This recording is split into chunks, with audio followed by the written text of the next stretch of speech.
Didn't cry when I read the text. I didn't throw anything. I just sat there on my kitchen floor in Atlanta at 11 o'clock on a Wednesday night, rereading 7 words on my phone screen.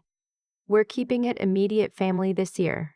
My mother sent that. I am her daughter. I set the phone face down on the tile and stayed there for a while, listening to the hum of my refrigerator. My dog, a 7-year-old beagle named Biscuit, walked over and put his chin on my knee. I scratched his ears. I didn't say anything out loud because there was nothing to say out loud. I already knew, somewhere in the back of my mind, that this had been coming. You don't grow up in the house I grew up in without developing a very accurate internal weather forecast for when a storm is building. Let me back up. I'm 31. I run a UX consulting firm out of Atlanta, just me and 2 contractors I brought on last year. Before that, I spent 4 years at a tech company in Austin, then 2 years freelancing while I figured out what I actually wanted to build. The company is small, but it's mine. We've had a good 2 years. Enough that last spring, I was able to put a down payment on a property outside Savannah, a restored farmhouse on 6 acres with a dock that goes out over a tidal creek. I don't talk about it much. It's not something I bring up at family dinners. It felt private, like something I built inside a locked room. My family, my mother, my older sister, and her husband have never once asked what I do for work in any meaningful way. My mother will say the computer stuff when she explains me to people at church. My sister will say I'm between things, even though I haven't been between things in 3 years. Her husband, who I will just call my brother-in-law because he doesn't deserve the name investment of anything more specific, once asked me at Thanksgiving if I'd thought about getting a real job with benefits. I smiled. I said maybe someday. That was 2 years before the text. The backstory you need is this. My family revolves around my sister the way all the furniture in a room gets rearranged to face one window. She got married 6 years ago. She has 2 kids. She bought a house 3 streets over from my mother in Marietta. Every Sunday she goes to my mother's for lunch. Every holiday is built around her schedule, her kids' nap times, her husband's preferences about how turkey should be cooked. I was never included in any of that architecture. I was just expected to show up and not disrupt it. For years, I showed up. I drove the 2 hours from Atlanta. I brought the good wine. I laughed at my brother-in-law's jokes, which are not good jokes. I held my niece and nephew and meant it genuinely. I love those kids. But I also watched, over those years, as something slowly calcified in how my family saw me. I was the one who left, the one who didn't settle nearby, the one who worked too much and brought her laptop to Christmas Eve dinner once, in an emergency, and never quite lived it down. The text came on the Wednesday before Christmas. We're keeping it immediate family this year. Hope you understand. Love you. I did not understand, but I also understood completely. This was not about Christmas. This was about something my sister had said to my mother, something that had been building since October, when I'd made the mistake of gently. I thought gently, telling my mother that my brother-in-law had asked me to loan him money. Again. The 3rd time in 4 years. $15,000 this time, for what he described as a business opportunity that I will not dignify by repeating because it was not a business opportunity. I said no. I said it kindly. I explained that I didn't mix money and family. He told my sister. My sister told my mother. My mother called me and said I was being cold. I said I was being healthy. The call ended poorly. So the text was the verdict, immediate family only. And I, apparently, did not qualify. I picked up my phone off the kitchen floor. I typed back, of course.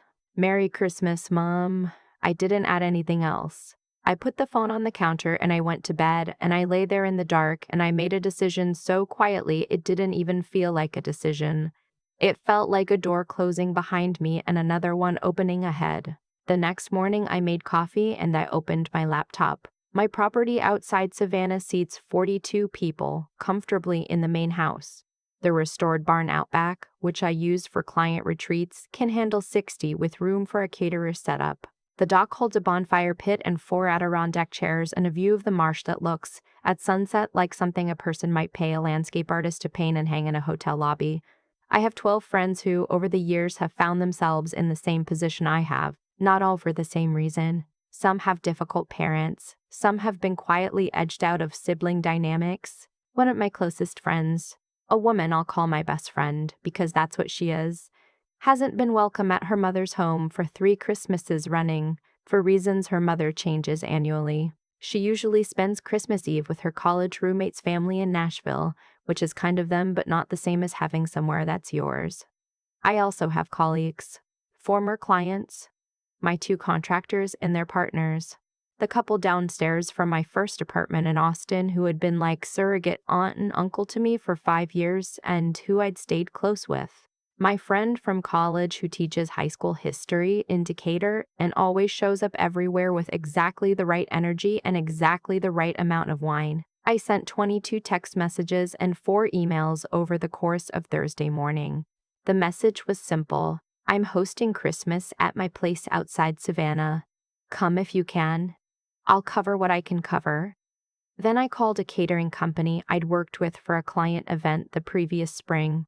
We talked through a menu, lobster bisque, prime rib, sides that required a full staff to prepare, a dessert spread my brother-in-law would have wept at if he'd been there. He was not going to be there. That was increasingly the whole point. 20 people said yes by Thursday evening. By Friday afternoon, it was 28. I drove down to the property Saturday morning.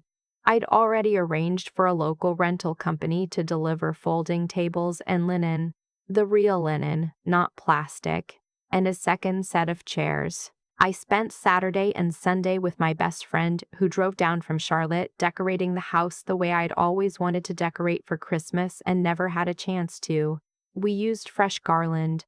We used real candles and lantern holders along the dock. We cut magnolia branches from the tree by the barn and put them in tall vases everywhere, because in Georgia in December, magnolia is what you use. My best friend put on a playlist, and at some point we started dancing in the kitchen while we were making cookie dough, and I thought, this is what it was supposed to feel like. By Christmas Eve, 31 people were at my property. Some had driven. 3 had flown in from out of state, including my friend from Austin, who teaches high school now and who I hadn't seen in 2 years and who cried when she walked through the door, and I didn't ask why because I understood. 2 of my contractors brought their parents. My former downstairs neighbors from Austin, now in their 60s, sat in the Adirondack chairs on the dock with blankets and glasses of bourbon and said they hadn't had a Christmas this good in years. The catering team arrived at 4. By 6, the main house smelled like something from a movie. The fire in the stone fireplace was going. Someone had taken over the speaker in the living room and was playing Otis Redding's Christmas album, which is the correct Christmas album. 31 people who all, in various ways, understood what it felt like to be the person who didn't quite fit the picture were eating lobster bisque at a long table covered in real linen under Edison lights my best friend had strung from the exposed beams. I posted 3 photos to Instagram at 6:47 p.m. on Christmas Eve. The first was the table, full, candles lit. Everyone visible in the frame, all those faces. The second was the dock at dusk with the fire pit going and the marsh behind it turning gold. The third was a close-up of the food, just the spread, because the spread deserved documentation. The caption was, "Kept it immediate family this year." Turns out I have a lot of family. I put my phone in my jacket pocket and went back to the table. At 2:14 a.m., my phone vibrated. My mother was calling. I looked at the screen. I was still at the table. We'd been there for hours.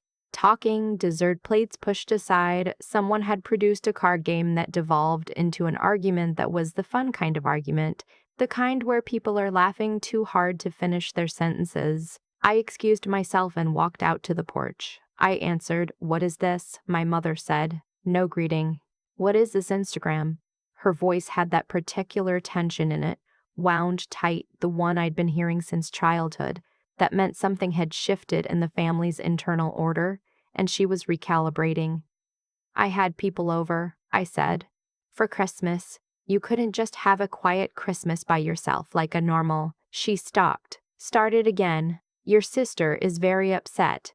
I imagine she might be. You did this on purpose." I had 31 people who needed somewhere to be for Christmas, I said. I had a place. It worked out. You made us look, you didn't tell anyone you even had a house like that. No one asked, I said. There was a pause. A long one. Your brother-in-law wants to know how you paid for something like that. And there it was. The thing underneath the thing. It was never about Christmas. It was about the fact that the loan he'd asked for, which I'd declined, gently, twice, was to salvage a debt he'd accumulated through a series of choices I'd spent years watching him make and watching my mother quietly excuse. And now there were Instagram photos of a farmhouse on 6 acres with a catered Christmas dinner and a dock lit with lanterns posted by the daughter they'd told wasn't immediate family enough to be included this year. I worked for it, I said, for a long time. My mother said something else, something about family unity and appearances and what the neighbors at church would think, which is a sentence she has been completing in different ways my entire life. I listened. I said, I hear you, Mom. I said goodnight. I went back inside. My phone had 14 missed calls by the time I checked it at breakfast. By noon on Christmas Day, it had 47. My sister called 6 times. My brother-in-law called twice, which surprised me, and then did not surprise me when I saw that the second call came in at 9 a.m., which is when I assume he'd had enough time to estimate the property value using a real estate app. My aunt, my mother's sister, who I actually like but who functions as a family messenger when the situation calls for it, called twice and left a voicemail saying she just wanted to check in, that she'd seen the photos and they were beautiful. And also, was everything okay with my mother because she seemed very upset. I called my aunt back. We talked for 40 minutes. She said, and I'm paraphrasing, that she had been watching my family's dynamic for 30 years and she was proud of me, and also that the lobster bisque in the photos looked extraordinary. I didn't call anyone else back that day. What happened next took a few weeks to sort out, but I want to tell you because I think it matters to the shape of the story. My brother-in-law had for the past 2 years been quietly asking my mother to co-sign a refinancing loan on their house, the one 3 streets over from my mother's in Marietta. The loan he'd asked me for was connected to this. He was trying to close a gap before payment came due on a second mortgage he'd taken out without telling my sister the full terms. She knew about it, but she didn't know all of it. My mother did not tell me any of this. I found out from my aunt, in pieces, over 3 phone calls in January. In February, my sister called me. Not to yell, just to talk. She called from her car, which is where she goes when she needs to say something she doesn't want anyone in the house to hear. She said she'd known something was wrong for a while. She said she hadn't wanted to see it clearly. She said that the Christmas photos had cracked something open because there she was, sitting in our mother's house on Christmas Eve with a husband who was on his phone all night running numbers. And there I was on her Instagram feed surrounded by 31 people who all looked like they were exactly where they wanted to be. She said, I didn't know you had a place like that. I said, I know, no one asked. We talked for almost 2 hours. It was the most honest conversation we'd had in probably 10 years. I'm not going to tell you everything is fixed. My mother and I are in a process. That's the best word for it. Some things you spend a long time excavating. My brother-in-law and I don't speak, and I don't expect that to change, and I have made my peace with it. But my sister and I have been texting. We went for coffee in March. She came down to the property in April with my niece and nephew, just the 4 of us, and the kids ran out onto the dock, and my niece said it looked like a fairy tale, and my nephew tried to catch a crab with his bare hands. I thought about the night I sat on my kitchen floor reading that text.